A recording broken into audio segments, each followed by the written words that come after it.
Hi guys, I made tacos.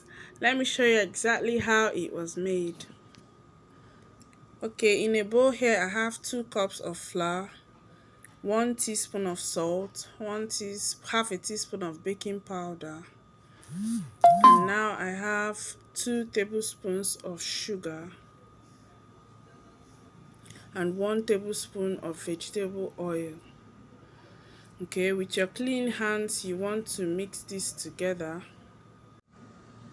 Mix properly, and then you're going to add water little at a time. Okay, don't add too much at once because you want to get a stiff dough.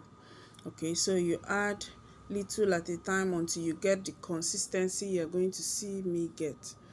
All right, so you mix, add water, add more water if you need more, and then continue to mix.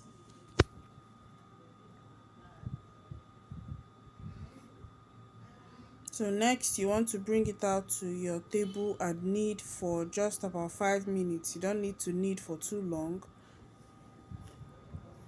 So the consistency you're looking for is stiff, not too hard and not too soft. Definitely not too soft. Okay, as you can see, it's not sticking to my hand or to the table, to the work surface.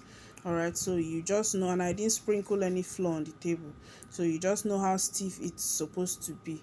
Okay, if it's too watery you can add more flour to it, and if it's too hard you can add a bit more water.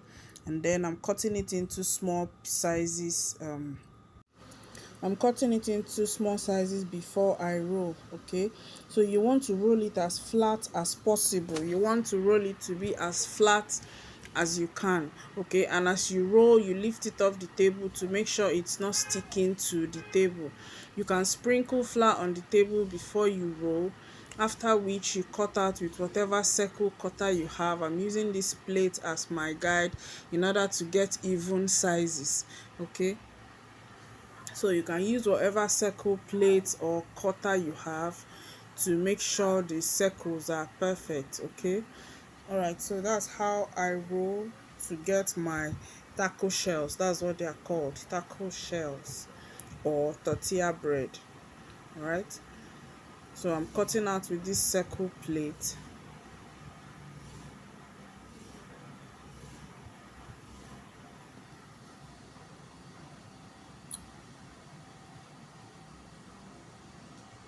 So after cutting out each one, using, this is just a dry pot. I didn't add oil, I didn't add anything, just a pot on low heat, very low heat. Okay, so you just want to toss this in the pan, the wraps that we made, put them in a pan, and then you leave each side for I think 1 minute before you flip.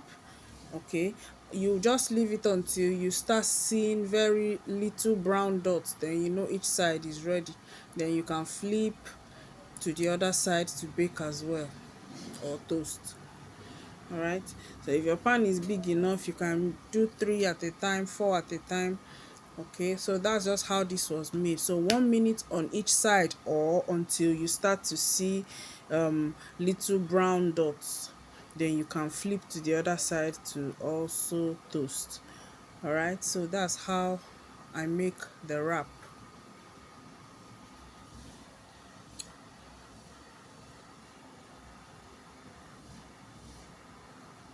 So we're done with the wrap, and now we're going on to make the filling. All right, so in a pan of hot oil, I'm adding in my onions first. I use spring onions for this one. You can use any kind of onions you like, and then I let this fry for a few seconds, and then I'm going in with my washed chopped chicken breast.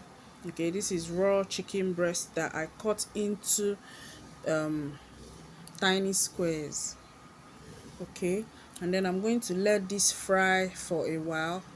I seasoned with chicken seasoning, curry powder, thyme, a little bit of salt, seasoning cube, and chili pepper. All right, so I'll leave the list of the ingredients in the description box, so you can check that out. So I just let this fry.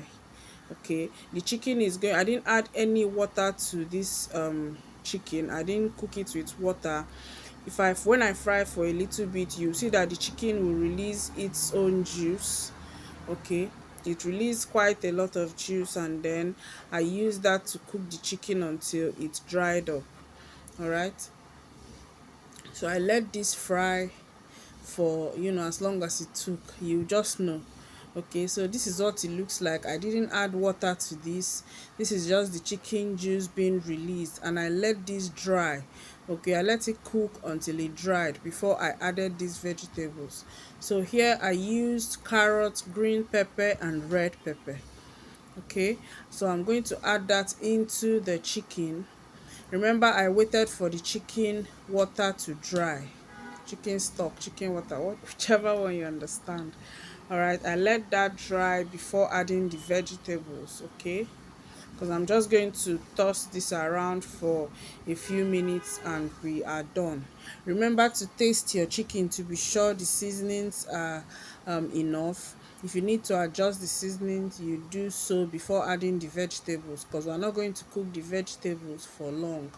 All right, if you can get yellow pepper, you can also add it to this. It will just add to the overall taste and beauty. Okay, or appearance rather. All right, so I'm just letting this steam for a few minutes and our sauce is ready, or filling is ready. Okay, so that's what it looks like,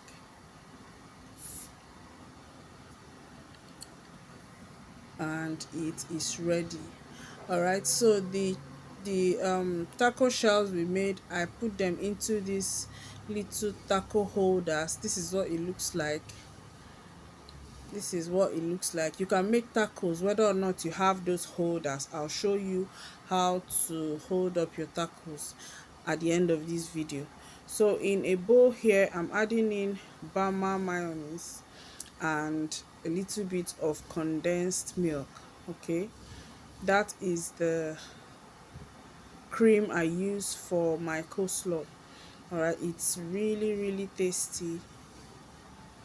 So a little bit of Bama or whatever kind of mayonnaise you like, and then condensed milk. So in this bowl I have just carrots and cabbage, so just basic coleslaw, and then I'm adding in that cream I made into it. Okay, mix it until everything is well combined.